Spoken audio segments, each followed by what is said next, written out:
السلام علیکم دوستو، کتنے افسوس اور شرم کی بات ہے ہمارے لیے کہ 1.5 لاکھ کے قرضے کی وجہ سے ایک ہی پریوار کے 5 لوگوں نے آتم ہتیا کر لی، اور یہ مسلم ہیں۔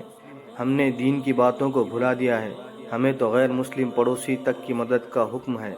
یہ تو پھر بھی مسلم تھے، ہم نے ایک دوسرے کی مدد کرنے کا جذبہ ختم کر لیا ہے۔ وہ صحابہ کرام کی جماعت تھی جو راتوں کو اندھیروں میں چھپ چھپ کر قوم کے پریشان لوگوں کی مدد کرتے تھے۔ ہم نے یہ کام کرنا بند کر دیا ہے، ایمانداری سے زکوٰۃ دینا بند کر دیا ہے۔ ہم نے عیش اور عشرت کی زندگی کو ہی سب کچھ سمجھ لیا ہے۔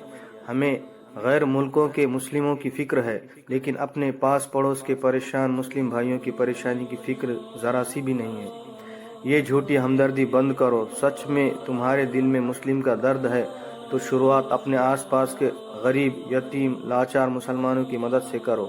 اللہ تعالیٰ کو راضی کرنے کا سب سے آسان طریقہ اس کی بنائی مخلوق کی خدمت کرنے سے ہے۔